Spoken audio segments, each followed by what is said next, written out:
Olá, Rondônia! Olá, Brasil! Estamos aqui com mais uma edição do programa podcast Pod Rondônia, trazendo as informações do momento econômico que o Brasil está passando. E aqui no nossos estúdios, na nossa bancada, nós vamos receber o Silvio Percivo, professor, economista, que vai nos trazer um cenário da reforma tributária, o que acontece, o que vai acontecer, o que define a lei, quais são os objetivos da lei, a finalidade da lei. Então, tudo isso agora aqui no podcast Pod Rondônia. Solta a vinheta.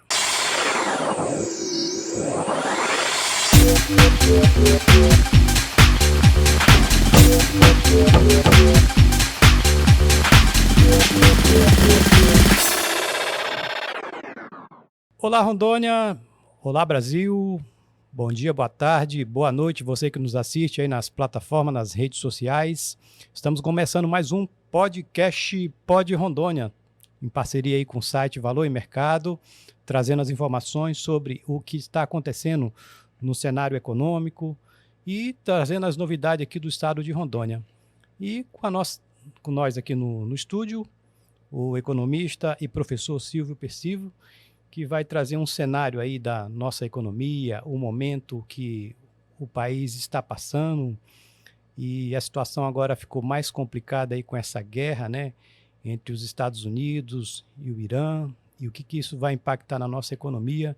Então, são os assuntos do momento. Silvio, obrigado por ter aceito o nosso convite e estamos à disposição para orientar e informar os internautas. Para mim é um prazer estar aqui, principalmente por revê-lo, né? Porque nós até no passado, além de sermos companheiros de certa forma de jornalismo, embora você seja jornalista de profissão, eu mais um colaborador de jornais do que qualquer outra coisa, mas também chegamos a trabalhar juntos no passado, né? Trabalhamos junto, Planafloro, Estado Novo, né? Construindo, começando o estado de ainda Rondônia. mal tinha começado o estado. Nós éramos jovens. Nós éramos jovens. Muito bom, éramos jovens. Silvio, essa reforma tributária está chegando, está trazendo aí novidade para os nossos empresários, pequeno empresário, microempresário. Qual que é a visão do economista Silvio Percivo em relação a essa lei que foi aprovada aí pelo Congresso? Não, veja, a lei em si, ela traz uma mudança que é de simplificação, que ela será boa quando for completamente utilizada, né? Quer dizer, isso quando chegar em 2033, quando ela estiver em vigor. Mas essa transição é que vai ser o inferno principalmente dos micros e pequenos, né? Porque, na realidade, essa é uma mudança imensa, né? Quer dizer, a maior mudança que a gente tem no sistema tributário em praticamente 50 anos. Então, e veja, é uma mudança que ela é feita com a transição. Na verdade, os pequenos terão que lidar com duas legislações ao mesmo tempo, né? Quais seriam essas... que você tem uma introdução de dois novos impostos. E você tinha os impostos antigos, CONFINS, ICMS, essa coisa toda, isso vai mudar. O imposto vai ser dual, né? Você vai ter só dois agora, né? Agora, veja, a questão disso é essa transição. Por que é complicada? Porque, na verdade, nós vamos ter um sistema que ele é totalmente digital. A primeira coisa que ele obriga é que se abandone as planilhas, os sistemas antigos, porque o pagamento do imposto vai ser em tempo real. Na verdade, vai ter o que se chama de fatiamento, né? Hoje, o pagamento do imposto ele é feito, você chega e paga um valor do produto e esse valor vai para o empresário. E o empresário vai fazer sua contabilidade e só depois vai recolher o imposto. Com a nova legislação, o que vai acontecer não, isso vai ser online. Quer dizer, o imposto, a parte de imposto vai direto para o governo e a pessoa só recebe o que é devido. Quer dizer, isso já é um impacto no caixa, porque há uma retenção. Ela é imediata, né? É imediata. É imediata, né? Uma retenção imediata do imposto, e isso claramente vai afetar o caixa das empresas, principalmente das pequenas. Se eu não me engano, se você me corrija se eu estiver errado, já parece que, não sei se é o governo estadual ou o governo federal que tem já alguns pagamentos que é feito na hora. Ele já cai automaticamente na conta do Estado, ele já tira a fatia dele. Existe isso? Não, talvez tenha começado a existir a partir desse janeiro, porque, na verdade, esse fatiamento efetivamente só deve acontecer a partir do ano que vem, né? Esse ano seria um ano, vamos dizer assim, de experimentação do sistema. Perfeito. Né? Então, na realidade, eu desconheço que isso exista, né? Agora é o que vai existir, né? Quer dizer, e isso tem um impacto muito grande nos negócios, porque uma coisa é clara. Hoje, principalmente os micros e pequenos, eles funcionam de uma forma muito amadorista, né? E isso vai ter que acabar, vai ter que ter um que a gente chama, um sistema que a gente chama de ERP, que é um sistema digital para poder essa divisão ser feita na hora, né? Além disso, além de ter que investir na área digital, as áreas terão que ser integradas.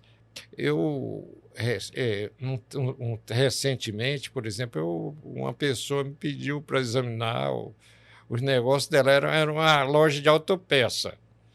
Eu fui olhar e eu fiquei assim abismado.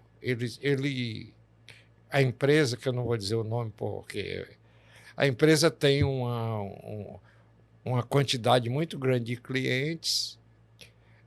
Você olha e diz assim, pô, o cara está ganhando dinheiro. Ele não está, né? Ele não está porque, primeiro, não tem controle de estoque, não há uma integração entre os sistemas, e ele acaba se tropeçando na própria falta de controle, né? É aquele velho ditado, nada e morre na praia, né? Exato. Então, eu falei para ele, olha, em primeiro lugar, arranja logo um bom contador. Um bom contador. Ou alguém que entenda profundamente disso aqui para organizar, porque o que acontece com ele, aliás, acontece com a imensa maioria. Eles não têm uma gestão profissional. E, ao não ter uma gestão profissional, isso vai ser muito impactante no próximo ano. Não só porque vai haver esse fatiamento, mas também por uma razão muito clara. O imposto vai ser pago por segmentos. Então, você vai ter que, obrigatoriamente, ter crédito dos fornecedores. Se você não tiver esse crédito, seu imposto vai aumentar muito. Então, você precisa estar preparado para ter um controle claro disso. Na verdade, o seguinte, o contador vai deixar de ser o que tem sido, porque o contador no Brasil é meramente uma pessoa que se usa para prestar contas ao governo, para pagar os impostos. o contador vai ter que ter um papel estratégico dentro da empresa, né? A contabilidade vai ter que ser bem De fato, gerida, ter uma gestão, ter uma né, gestão de Silvio? contabilidade. O contador terá que fazer a sua verdadeira função, né? Porque ele não é. O que acontece hoje é isso. Você contrata, principalmente as pequenas, contrata o contador só para prestar conta ao governo. É verdade. Eu na conversas com os colegas aqui, eu costumo brincar, Silvio, que eu falo assim, nós temos que ter boas pessoas no nosso meio, né? Aham, E entre elas estão um bom advogado e um bom contador, né? com Porque ele certeza. tem ali todo o histórico da empresa, para ter todo aquele histórico da empresa, né? E o que nós percebemos, Silvio, na maioria das pequenas empresas, o que acontece? Para reduzir custo, o próprio dono da empresa ele vai fazendo aquelas anotações, aqueles controles. Então, não sobra aquele tempo disponível para ele gerir, fazer gestão. É aí que entra a importância de um contador para É, trazer esse trabalho. Marcelo, a questão é muito mais, para mim, é muito mais profunda. Por exemplo, o pessoal fala assim: não, o Brasil é um país de empreendedorismo, se fala muito isso. Mas, na verdade, é um empreendedorismo forçado. Como não existe emprego suficiente para as pessoas acabam entrando num negócio qualquer, criando um negócio para ter renda. Então, grande parte disso, a pessoa não faz diferença entre a empresa e o seu bolso, né? Além disso, eles não têm controle, a grande parte das micro. Por isso que eu falo que também o grande impacto, quem vai sofrer muito com isso, são os micros e pequenos dessa reforma. Porque Que no eles, Brasil é a maioria, né, que são Silvio? a maioria. Na verdade, em Rondônia, 98%. No Brasil, dependendo de como é feita a contagem, 97% ou 99%. As microempresas, as pequenas empresas, hoje acabam, muitas limitadas estão morrendo e estão se fazendo MEIs, que isso é um microempreendedor Que individual, seria um microempreendedor, né? né? O cara diz: está crescendo o número de empresas, está crescendo o número de MEIs, né? Na realidade, a incerteza da economia, a falta de horizontes faz com que a pessoa vá procurar algum tipo de coisa para sobreviver, né? Então, por causa disso, essa reforma ela vai ser muito impactante se levada a ferro e fogo. Nós teremos, com certeza, uma quebra muito grande de empresas. Por quê? Porque essas micro e pequenas elas não estão preparadas nem vão conseguir se preparar.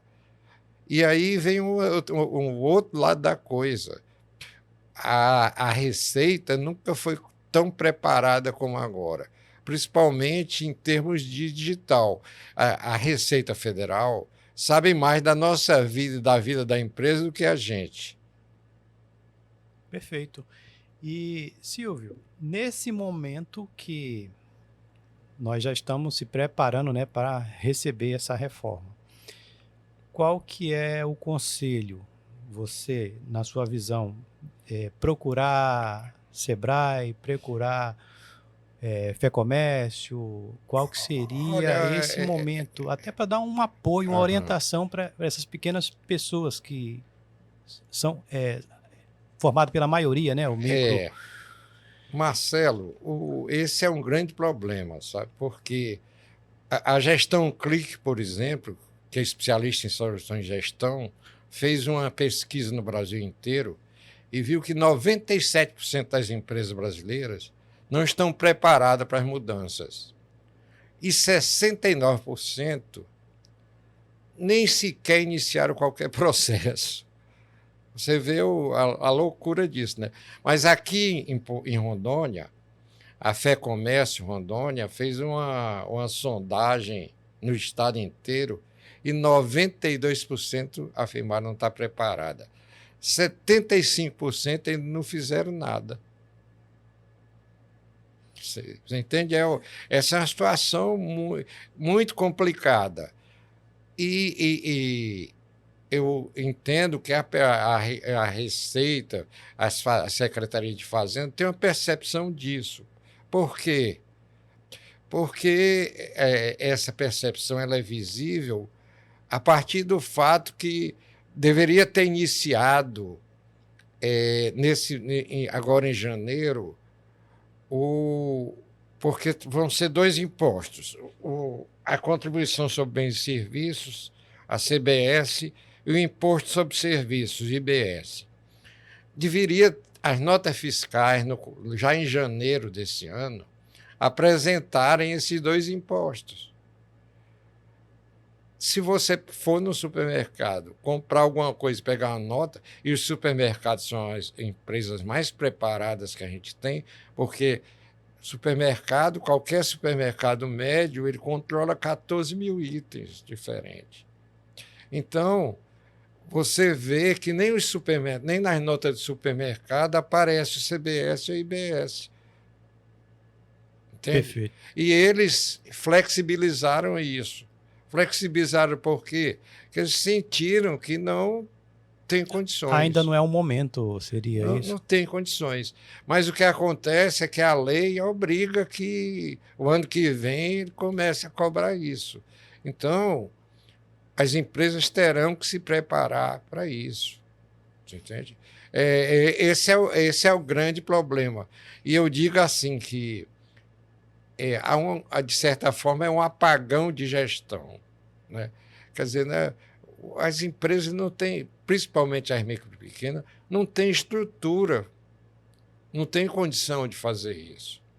A meu ver, elas não têm condição, porque quando a gente está vendo essa quantidade enorme que nem começaram, é porque elas vivem cuidando do curto prazo.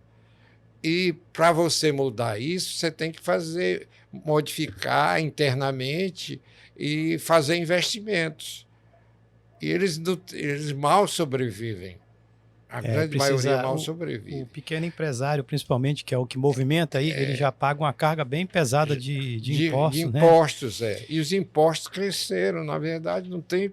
O pessoal fala dizer que não cresceu o imposto. É brincadeira. O imposto cresceu muito de 2022 para cá, né? Aí, veja, o que acontece é o seguinte: vai ter que ser feito. Eu, por exemplo, elenco 5 pontos que terão que mudar, né?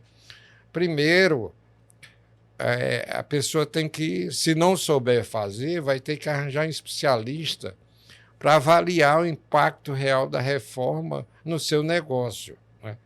É imprescindível compreender como a nova lógica tributária afeta o negócio, como é que ela vai ter que mudar a forma de trabalhar. Depois, não vai poder mais haver o que há, né? Eu falei dessa loja de peça aí, o cara muitas vezes fazia um serviço ali, pegava a peça, dava um xarifado, colocava e não se registrava, né? O básico seria a entrada e a saída do né? do não, produto. porque na realidade, é a falta da formalização. Você entende?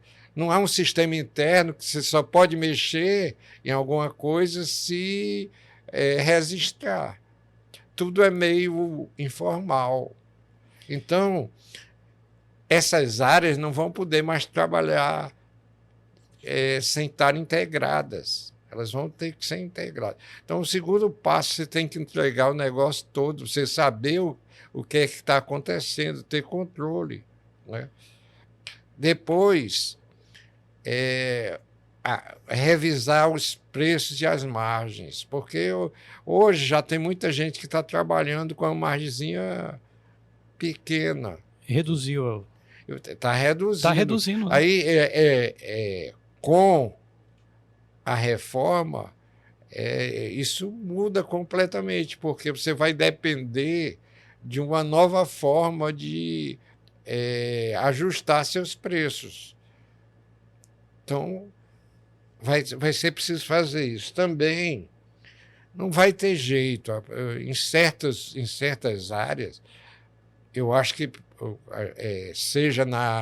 seja com advogado, seja com um contador, vai ter que buscar gente especializada, porque, na verdade, você vai trabalhar com dois sistemas diferentes e em um sistema novo que as mudanças estão acontecendo ainda, entende? Mesmo quem está mais capacitado nessa área ainda tem muitas dúvidas sobre como é que vai funcionar certas alíquotas, certas coisas. Então, a- o, o, o pequeno comerciante que está aí cuidando da vida dele vai ter muito mais dificuldade de compreender essas coisas novas, né? Depois, vai ter que entender que daqui para frente o negócio vai ter sempre organizado, o planejamento vai ter que ser contínuo, né? Não vai mais poder ser amador, né? Infelizmente, essa é a grande realidade. A reforma obriga a você ter uma empresa profissional. Então, infelizmente, esse é o grande problema. As empresas que não se estruturarem vão enfrentar muitas dificuldades. As que se adaptarem mais rapidamente, em compensação, vão estar na frente da Vão estar na frente. competitividade. Perfeito. Só para a gente atualizar o internauta, nós estamos tratando aqui sobre a reforma tributária. Silvio, um ponto aí que você me falou em relação ao supermercado, que eles têm eles trabalham com vários itens, né? Aham. E no momento que você falava, eu me lembrei. A concessionária de energia aqui do estado de Rondônia, ela entrega a fatura, né, da conta de energia, e ali você tem todos os impostos que são descontados, né? Uhum. E aí o que acontece? Ali você tem o imposto que você paga para o valor da tarifa, e aí vem a questão do ICMS, e aí vem uma série de impostos que muitas das vezes ali a gente não sabe nem para onde é que vai aquilo, né? É. E mais ou menos isso. Mas olha, você encontrar isso é muito difícil em qualquer empresa do Brasil.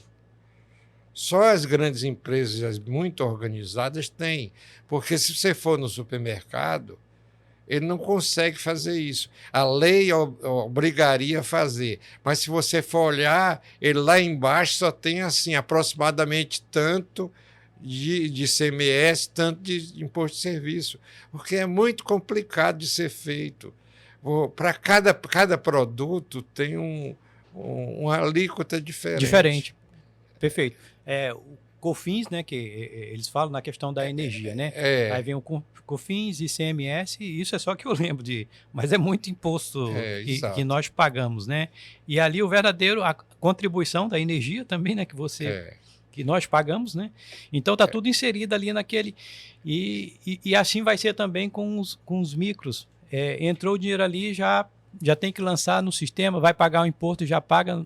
Seria mais ou menos isso. Não, da nova forma como Da vai nova forma, ser, quando automático. você for pagar, você paga, por exemplo, R$ 5 por essa garrafa de água.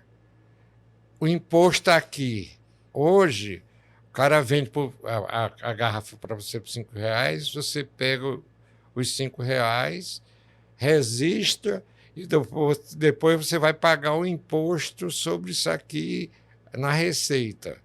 Da forma como vai ser diferente. Se o imposto for 17% e aqui for R$ 5, você vai pagar, vamos dizer aí, 80 centavos para a receita e 4,20 para a empresa. É completamente diferente. Agora, o imposto é pago na hora da venda. Na hora da venda. Na hora da Já venda. tira a fatia de cada um. Tira a fatia de cada um. E tem mais uma coisa. Hoje, normalmente o imposto é pago onde ele é fabricado.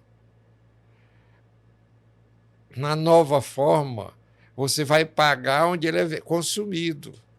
Então, inclusive, a complexidade aumenta muito mais, porque as próprias fábricas elas vão ter que se adaptar a pagar o imposto por onde vai ser o destino. E você me lembrou agora, logo na questão da energia, nós temos aqui 2 usinas, né, que produzem, né, energia. E aí estava essa discussão. A energia vai para São Paulo, mas aí o imposto... O imposto vai ter que ser pago lá. Vai ter que ser pago em São Paulo. É mais ou menos isso, né? Assim, não é mais ou menos, não. É assim. É assim que, exato. que funciona. É o consumidor. É assim que vai funcionar. Que vai funcionar. Perfeito. É uma situação que... É uma mudança. Quando eu falo que a maior mudança que já aconteceu, é porque é a maior mudança que aconteceu. Evidentemente, quando ela estiver consolidada em 2033, vai ser uma grande simplificação. Por quê? Porque você só vai ter 2 impostos. Existe mais um, que é o imposto seletivo, que é o chamado imposto do pecado, mas ele, na verdade, é um agregado sobre aqueles bens e serviços que são supérfluos ou que podem causar mal. Isso não corre um risco do pequeno empresário ir para outro país, ou investir lá no Paraguai, o que está tendo de brasileiro? O pequeno empresário não tem condição nenhuma de fazer isso. Na verdade, quem pode fazer isso são as grandes empresas. Mas, veja, é uma questão muito complicada para você, na verdade, transplantar toda uma planta industrial ou todo um sistema. E o Brasil é um continente, né? O Brasil é um continente. Então, tem um lado bom disso, é que hoje existe o que a gente chama de guerra fiscal, né? Quer dizer, os estados eles trabalham diferente. A própria localização muitas vezes se faz por causa de incentivos fiscais. Então, isso vai mudar, porque todo mundo vai ter a mesma estrutura de impostos. Vai igualar, por exemplo. Vai igualar. Guajará-Mirim, que tem a questão da área de livre comércio, né? Ainda capengando, mas tem. Existe, então, essa possibilidade, a pessoa, não vai receber, todo mundo recepciona a mesma lei? Não sei, durante um certo tempo ainda vai existir porque foi preservado a zona de livre comércio. De livre comércio, essas áreas ligadas à SUFRAMA. Então, isso ainda vai custar, mas a tendência é acabar. Perfeito. É uma situação muito delicada. É uma situação de muita mudança. De muita mudança.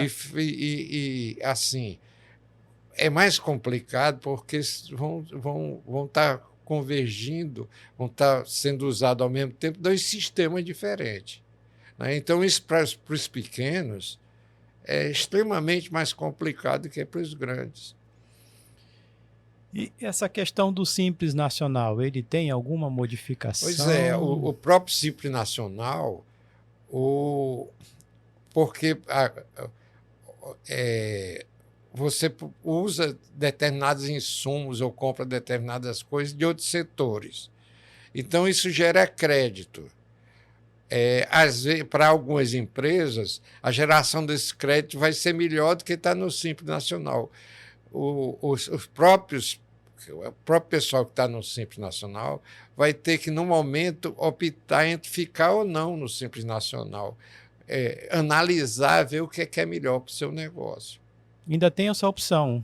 Ainda tem essa opção. Na realidade, sob o ponto de vista, volto a te dizer, sob o ponto de vista de simplificação, quando o sistema estiver implantado, vai ficar muito mais simples. Mas até lá é o inferno astral. A pessoa sofre um pouquinho, era isso que eu estava pensando aqui, porque depois que o micro se adaptar ao sistema, vai facilitar muito a vida dele. Vai facilitar muito a vida de todo mundo. Agora, daqui para lá é que é o problema. Né? E não é fácil, não. Na verdade, são 8 anos. É uma longa travessia. É um período longo. É um período difícil. Mas essa dificuldade já começa no ano que vem, muito fortemente. A partir de janeiro seria isso? A partir de janeiro já vai ser cobrado os 2 impostos. Os 2 impostos, né? A partir desse ano deveria ser cobrado uma taxa de 1% que ia ser compensada de qualquer jeito. Né? Mas a partir do ano que vem não tem pena. Vai ter que ser. A lei determina que seja assim. Silvio, eu recebi agora há pouco uma informação que a Câmara Federal aprovou o acordo de livre comércio, né? Uhum. E agora vai ser encaminhado para o Senado. Qual é a visão do Silvio, economista, professor, em relação a esse novo acordo que o Brasil está participando aí? O acordo é muito bom para o Brasil. Né? É muito bom para o Brasil porque, na verdade, abre o mercado europeu para as mercadorias brasileiras. Agora, não vai se conseguir isso sem bastante estratégia e sem capacidade das empresas brasileiras, porque há uma resistência muito grande ao nosso agronegócio. Né? O nosso agronegócio, na realidade, ele é muito competitivo. Né? Ele só não é mais competitivo porque nós temos portos e estradas muito ruins. Né? A parte de logística nossa ainda é muito complicada. Você vê, aqui a gente transita pela BR, aqui, 5 milhões de toneladas de soja. Né? Vem lá do Mato Grosso, vai aqui para as barcaças, desce até o Amazonas e de lá vai para o Santarém para fazer a volta lá pelo Canal do Panamá, para ir para a China, para ir para o Japão. Então, veja, mesmo fazendo essa engenharia toda, ainda é mais barato você, $30, $40, você trazer essa soja por aqui.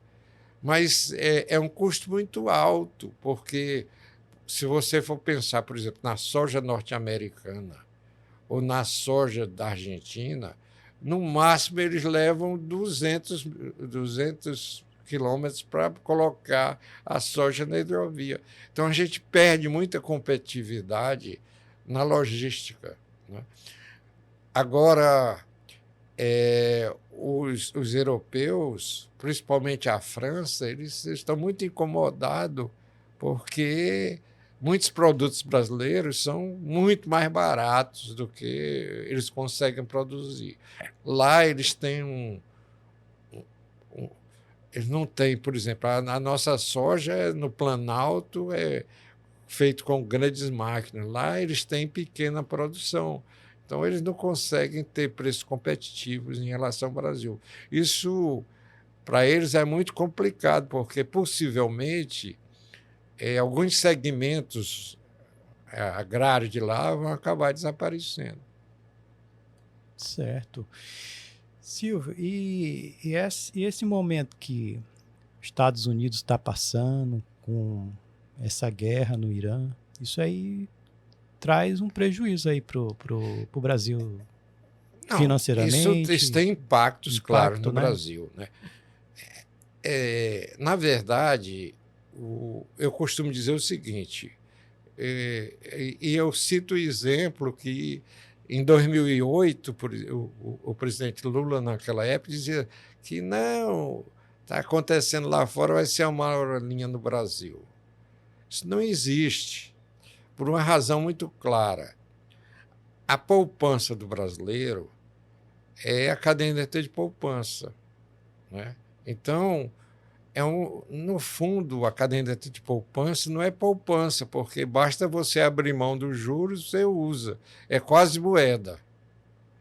Então, veja, por isso os bancos brasileiros também não emprestam dinheiro a longo prazo, porque eles não têm reservas de longo prazo. Não é o que acontece lá nos sistemas europeu, norte-americano, onde o pessoal, para se aposentar, cria reserva, para o filho ir para a faculdade, cria reserva. Então, os bancos eles têm dinheiro de longo prazo. Basta você olhar todos os grandes projetos brasileiros, eles vão captar recursos externos. A própria nossa... Se você for ver aqui, o shopping nosso foi feito com recursos do Canadá. As usinas com recursos da França, dos Estados Unidos, do Canadá, né? Por quê? Porque para grandes projetos, obrigatoriamente a gente tem que pegar dinheiro estrangeiro. Como se você tem uma guerra, quando você tem um problema como esse, o pessoal começa a procurar os locais mais seguros. Então, o dinheiro deixa de fluir para países que têm maior insegurança jurídica, que é o caso do Brasil. Então, fatalmente, isso vai refletir nos investimentos externos no Brasil e a gente vai sofrer com essa coisa. Você trazendo esse cenário aí, eu me lembrei aqui de Rondônia, na época da construção da estrada de ferro, né? Os americanos vieram, investiram e estava justamente no momento de guerra. Acontecia uma guerra muito grande e aí eles estavam naquele auge. O Rondônia vivia um auge muito grande em relação à borracha. E aí no mesmo período estava acontecendo essa guerra. E isso aí impactou pesado nos Estados Unidos também, né? Impacta. Teve impacto, né? Não, claro, por exemplo, quando a guerra, ela leva aqui um aumento dos custos, porque o cara vai ter que, por mais que, por exemplo, os Estados Unidos seja um país que tem a maior economia do mundo, ele vai direcionar recursos para fazer determinadas movimentações bélicas. Isso, de um lado, ativa a parte da indústria bélica, mas, em compensação, retira recursos de outros cantos. Perfeito. Silvio, e em relação a essa questão das tarifas que foram impostas aí pelo Donald Trump, né? E isso aí teve um impacto aí na nossa economia, eu digo nossa aqui, economia aqui do estado de Rondônia, impactou alguns produtos que saíam com frequência. Impactou claramente, porque, por exemplo, uma das coisas que o pessoal começou a sentir foi na carne. E a carne é uma parte importante da economia de Rondônia. A rigor, você só tem duas cadeias produtivas consolidadas em Rondônia. É a soja e a carne, né? Que são commodities que são vendidas lá fora. Então, Rondônia deve ter sentido um impacto de 4 a 5% de diminuição quando isso aconteceu. Agora, diluiu muito, porque, na verdade, houve uns passos atrás, o problema de tudo isso é a incerteza que cria, né? Porque, veja, negócio exige, na verdade, segurança jurídica. Quer dizer, você ter certeza de que vai vender, receber e que não vai ter aumento de custos. Então, principalmente o negócio internacional, ele exige essa segurança. Quando você tem uma incerteza internacional, isso tende a criar problemas de contratos e a adiar certas decisões de compra. Foi isso Então, que a União Europeia e alguns países aí, eles falaram que iam analisar com maior atenção esse acordo aí do Mercosul. É justamente por conta disso, da questão jurídica. Se não tem ali uma pegadinha, se pode trazer algum prejuízo para um determinado país. normalmente, assim, a questão do o comércio internacional, ele é muito burocratizado, né? O, por mais que, por exemplo, o Brasil ele tem um sistema que, em termos assim de digitais, é o melhor sistema do mundo, né? Dá lição para o mundo inteiro, né? Só que é o Siscomex. Só que o que acontece é o seguinte: apesar de você pegar, entrar no computador, lançar contratos, fazer tudo, você tem a questão real, a questão de fato, né? Que você precisa ter garantias de que vai entregar na hora certa, de que não vai ter problema, porque quando você não cumpre um contrato internacional, você paga muito e paga em dólar, e que o prejuízo é alto. O valor Então, sobe. veja, toda empresa que trabalha no comércio internacional, ela só faz um negócio quando tem muita certeza de que ele vai Trazer benefícios, trazer né? benefícios, né? Não é uma brincadeira, não dá para arriscar, não dá para ser amador no comércio internacional. Certo. Silvio, em relação aqui, o momento que Rondônia está vivendo hoje na economia, qual é a sua visão? Rondônia está passando por um momento importante na economia devido ao agronegócio? Olha, o Rondônia, na realidade, tem uma excelente estrutura de agronegócio, mas também tem problemas estruturais muito sérios que o próprio Estado não tem condição de resolver, né? O Estado, os investimentos que são necessários para o desenvolvimento de Rondônia, o Estado não tem condição de ter. Não. Então, nós dependemos muito, para ter um crescimento maior, da União de Investimentos Públicos Federais. E esses investimentos eles não estão sendo feitos porque a situação no Brasil hoje é de incerteza muito grande. Na verdade, nós não estamos fazendo o que a gente chama de dever de casa, né? O, o Brasil ele tem até, de certa forma, um pequeno controle da inflação, porque a inflação é maior do que os indicadores indicam, né? Mas nós temos um gasto público muito maior do que, apesar da receita ser a maior da nossa história, o gasto público tem sido muito maior do que a receita. Quer dizer, então nós estamos alimentando a dívida pública, né? Quer dizer, um país que não controla a sua dívida pública, que não faz esse dever de casa, ele não tem muitas condições de desenvolvimento. Então, veja, qual é a previsão de desenvolvimento para esse ano? O PIB, a previsão do PIB é de ser 1,2%. Isso é ridículo para um país como o Brasil, né? Quer dizer, o ano passado já estava para sair hoje. o IBGE ia dizer qual foi o PIB do ano passado.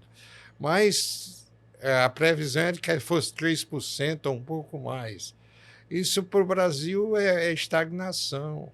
Né? Por que é estagnação? Porque você tem a deterioração do capital produtivo. As máquinas que trabalharam, elas vão se desgastando. Você tem um crescimento vegetativo da população. Então, quando você, no Brasil, cresce 2%, 3%, na verdade é um crescimento de praticamente nada. Pequeno, né? E isso impacta pesado no pequeno investidor, no pequeno empresário. Não, o bairro pequeno tem sofrido muito. Na verdade, a manutenção e a melhoria do crescimento brasileiro não se dá em razão do pequeno, tem se dado em razão do agronegócio e das grandes empresas. Os pequenos têm passado mal. Não é? Na verdade, você basta olhar os dados, por exemplo, no final do ano passado, só houve um crescimento de 0,1% no quarto trimestre. Para um país do tamanho do Brasil, e se você for olhar a distribuição entre as empresas, você vai ver que, enquanto as grandes cresceram 3%, 4%, as pequenas, na sua grande maioria, ficaram tendo problemas. E semana passada o governo recuou em relação aos impostos na área da informática, né? Produtos eletrônicos. Mas olha, essa é a questão. Foi bom ter recuado? Foi. Mas não devia nem ter feito, né? Porque aí é justamente a falta de visão das coisas. Né? O governo brasileiro não tem tido nem atenção ao planejamento regional, nem tem tido atenção às características da própria economia, porque eles taxaram, por exemplo, produtos que, sabidamente, nós não tínhamos. Né? Era supostamente, eles voltaram atrás em 150 produtos que não tem produção nacional. E eles fizeram isso sob a alegação de que era para melhorar a competitividade da indústria brasileira. Isso demonstra que muitas políticas são feitas só pela reivindicação, pela parte política, sem análise técnica. Precisa de uma análise profundo sobre o tema, né? E do próprio governo, Silvio, acho que falta ele olhar para dentro, né? Ver o que é preciso fazer para melhorar e conhecer mais a realidade de cada região. Existe, eu falo sempre assim, existe uma fórmula conhecida para desenvolvimento. Né? E essa fórmula conhecida passa por liberdade econômica, passa por você ter um ambiente de negócio de boa qualidade. Então, o ambiente de negócio do Brasil só tem piorado. Você entende? Na realidade, ninguém é contra o governo, porque a gente espera que o governo faça o que é bom para nós, né? Que crie desenvolvimento. Mas, na verdade, o que acontece é que esse governo atual não tem trabalhado da forma que deveria para que esse desenvolvimento seja feito. Quer dizer, a piora do ambiente de negócio é a piora do futuro do país. E o que a gente está assistindo é isso. Na verdade, se você é só olhar a imprensa, há no mínimo 30 medidas que foram tomadas que elas só fizeram aumentar a carga tributária ou aumentar as questões acessórias, que também significa custo os empresários. Então, quando você não melhora o ambiente de negócio, você não tem como ter desenvolvimento. E os estados também, de vez em quando aí eles aumentam os impostos, outros vão lá e perdoam alguns impostos, faz um parcelamento, existe toda uma política, né? O perdão já é um reconhecimento de erro. O Né? perdão. Agora, de certa forma, o que a gente observa é que falta uma visão mais técnica de planejamento, uma visão melhor de conhecimento da economia. Né? Você vê que, mesmo em Rondônia, eu elogio muito a administração, por exemplo, da fazenda local. É muito boa.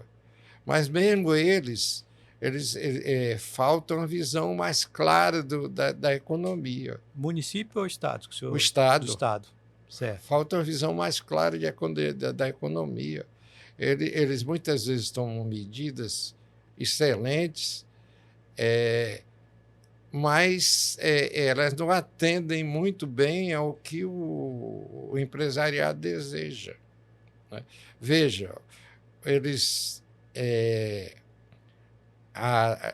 eu, inclusive, fui contra aquele aumentar para o nosso imposto de ICMS, ele é alto em relação aos vizinhos. Está entendendo? Você tem certos produtos que são taxados mais altos em Rondônia. Né? É claro que, por exemplo, muitas vezes eles estão olhando pelo lado da receita, da necessidade de manter um certo controle. Mas aí teria que ter uma visão de planejamento, uma visão de governo, para buscar uma forma de conciliar essas coisas, mas fazendo com que haja um maior crescimento do Estado. Isso, de certa forma, fica confortável para eles, porque, com todos os problemas, Rondônia normalmente tem crescido 2, 3 vezes mais do que o Brasil, graças ao nosso setor. Ao setor produtivo. Produtivo, né, que ele é muito... Ele é muito forte. É forte e de certa forma, é criativo. Criativo, inovador. Inovador, o Rondônia, os empresários, eles procuram novos negócios, novas formas de construir seu futuro. E inclusive, você falou a questão da fazenda, né? Receita também, e muitas das vezes eles encaminham leis que são inconstitucionais, o Supremo acaba derrubando, e às vezes o empresário, aconteceu agora recente, de uma associação de produtores pedir para que o governo não eleve algum imposto para não trazer prejuízo para a cadeia produtiva. E me lembrei também, no Acre, eles têm um ICMS, um percentual diferenciado no transporte do gado para outros estados. E aí o governo do Acre ele percebeu que aquela medida que o governo tomou, ela estava trazendo prejuízo financeiro para o estado e para os produtores rurais também. Não, mas aqui eles também tomaram essa medida. Eles facilitaram sobre esse ponto de vista. Normalmente há um bom diálogo com a fazenda, né? O pessoal da fazenda é bastante competente. Agora, o que eu acho que falta é mais uma visão do planejamento. Você entende? Porque você tem que... Eu estou raciocinando também pelos bons exemplos. Né? Eu me lembro lá no Ceará, eles traçaram uma estratégia interna regional no Estado para facilitar o desenvolvimento e criaram formas de ajudar isso, né? Aqui você tem cadeias que deveriam ser consolidadas e não são. Por exemplo, eu vou falar do peixe. O peixe, que é o Rondônia tem o Questão do tambaqui tambaqui, né, que é muito como o forte, né, seu maior produto. A gente já teve 5.000 produtores de tambaqui, hoje eu acho que tem 1.000. Né? Por quê? Porque antigamente a Emater dava assistência para essa gente, hoje eles não têm assistência. Então, também não se consolidou. Você tem que não só ter a produção, você tem que industrializar o peixe. Né? Hoje, Rondônia saiu do terceiro para o sexto lugar na piscicultura nacional, nesse último relatório do Peixe BR. E teve uma época, Silvio, não sei se você se recorda, o Senado ele fez uma caravana aqui pela 319, a Comissão de Infraestrutura do Senado, e a ideia, eles levaram peixe produzido aqui para levar lá para Manaus. E levaram nessa caravana, e chegou lá o peixe numa boa, tranquilo. E aí são oportunidades que os gestores, né, quem está na linha de frente do governo, precisa ter essa visão. Não, mas veja, até eles tiveram essa visão sob o ponto de vista de publicidade. O governo várias vezes promoveu lá fora o tambaqui, fez. Em Brasília, né, Em teve um evento, Brasília, em eu São lembro. Paulo, eles Aham. fizeram um A trabalho muito bem divulgação. feito. Agora, só que é preciso consolidar a cadeia internamente. E tem coisas, Silvio, que a gente também reconhece, né? Por exemplo, a questão do café, né? O café produzido aqui no estado é um café de qualidade, já ganhou vários prêmios, né? Olha, o café e o cacau, eles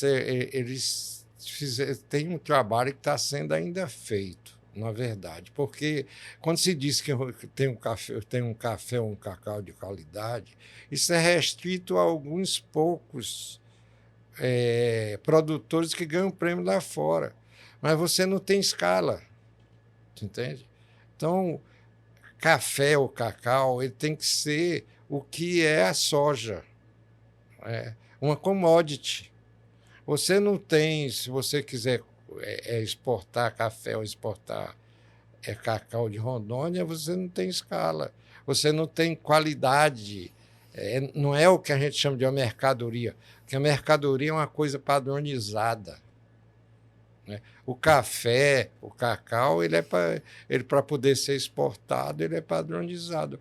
Hoje, o cacau daqui, o pessoal, grande parte dele é levado para fora para ser usado por outros estados.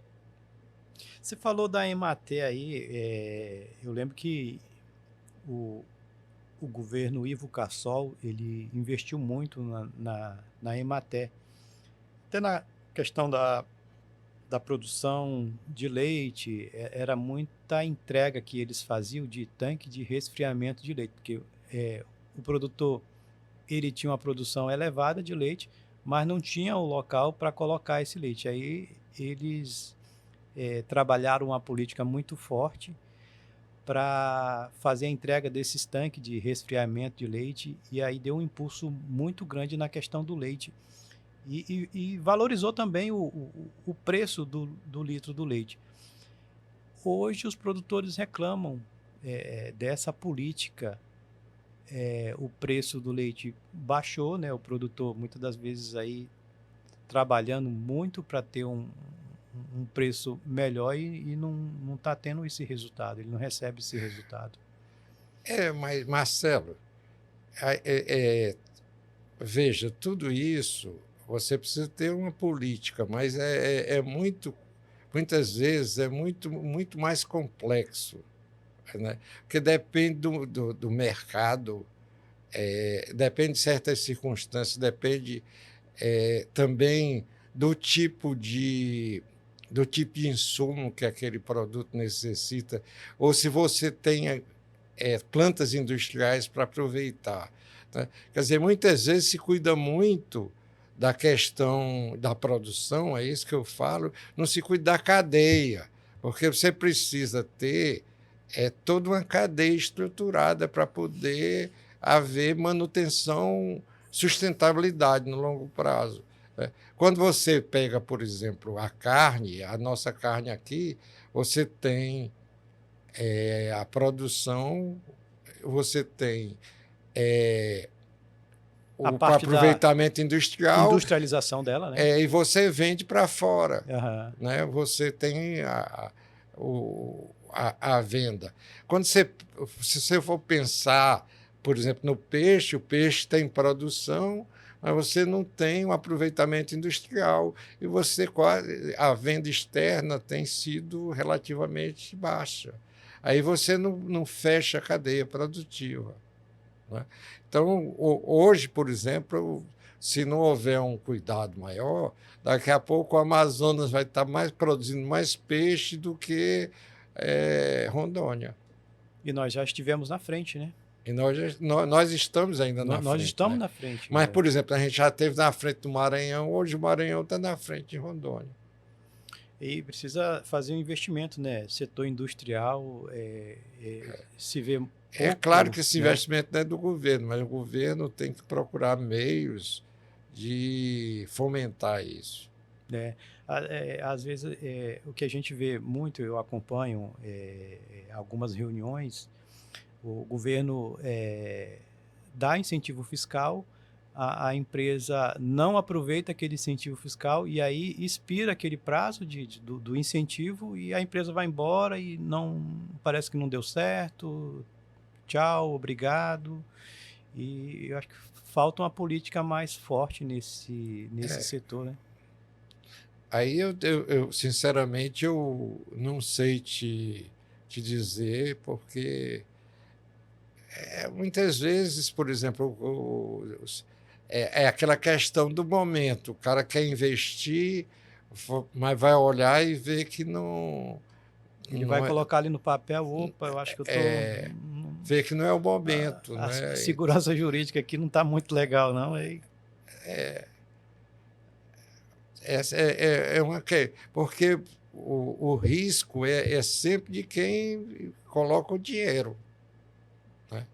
E hoje o empresário ele está pensando muito, né, Silvio? Não, hoje está num tipo momento muito difícil muito de você difícil, né? investir. Quer dizer, nós estamos num ano que a economia, de uma certa forma,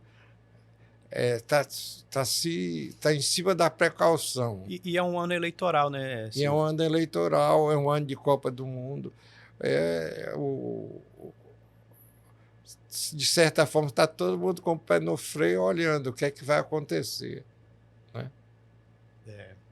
Silvio, o papo está muito bom.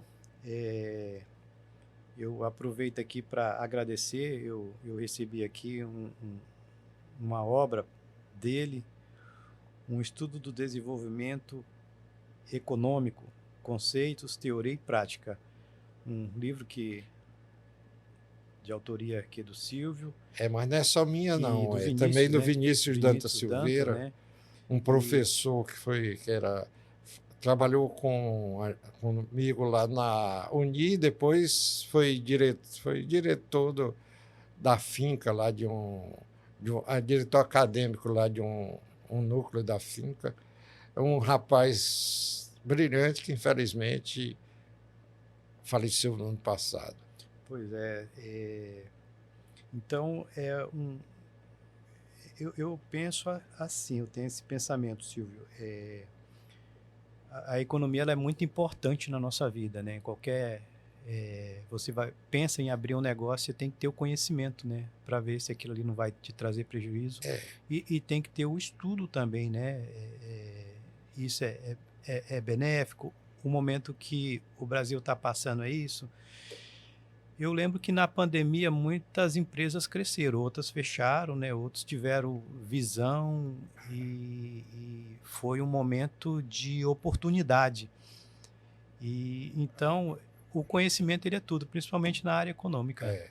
Não, mas na pandemia foi muito cruel para a grande maioria das empresas. Porque no momento em que você restringe o fluxo de gente, né, você, na verdade, diminui a quantidade de negócios, queira ou não. Na verdade, quem se deu bem nessa época foi justamente quem usou o digital, os deliveries. Os deliveries teve um crescimento, eu estou me referindo significativo. Quem soube usar bem, isso ganhou dinheiro. Mas a grande maioria, por exemplo, o impacto sobre bares e restaurantes foi terrível. Foi terrível. 40% dos estabelecimentos fecharam. E mesmo quem resistiu, até hoje não consegue ter o nível de retorno que teve no passado. Acho que a FEComércio fez algum trabalho em relação a esse estudo dos estabelecimentos na época. Na época deve ter feito, eu não lembro mais. Agora nós na verdade, nós já estamos com 4 anos, né, praticamente, depois de 2022 começou a coisa a melhorar. Foi normalizando aos poucos, Normalizando aos poucos, exato. E aqui, de certa forma, foi muito bem gerido na época a questão da pandemia, né? Porque nós atravessamos relativamente bem. Agora, fechar o comércio não tem como não ter um impacto muito forte.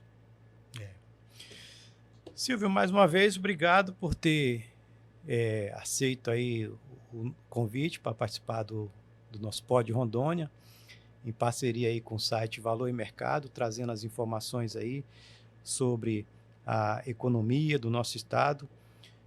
Você deu uma aula muito boa aqui para os empresários, né? Que já devem estar se preparando, né? Precisam se preparar para recepcionar essa nova lei da reforma tributária. E suas considerações, Silvio. Na verdade, as considerações são... Eu estive falando, estava até conversando uma hora dessa com o presidente da Federação do Comércio, e ele, o Ranieri Araújo Coelho, que, aliás, hoje está havendo... Amanhã vai começar o Fórum dos Presidentes da Federação do Comércio aqui em Porto Velho. Em Porto Velho, né? Ele falava da preocupação dele, que tem procurado alertar o comerciante, o pessoal, sobre prestar atenção para se capacitar para enfrentar esses tempos da mudança da reforma tributária. E eu concordo muito com a visão dele, que é preciso, principalmente os micros e pequenos, eles atuarem o mais rápido possível, se começarem a se preocupar imediatamente com isso, porque realmente serão eles os mais impactados pela reforma tributária. No mais, é só agradecer pela oportunidade e é um prazer estar aqui com você. Obrigado, Silvio. E nós do site Valor e Mercado e do Pod Rondônia, nós vamos estar atualizando aí o estado de Rondônia em relação a essa questão da reforma tributária.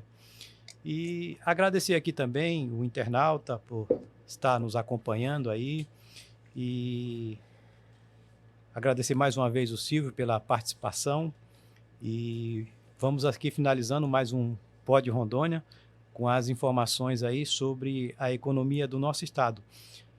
Até o próximo programa.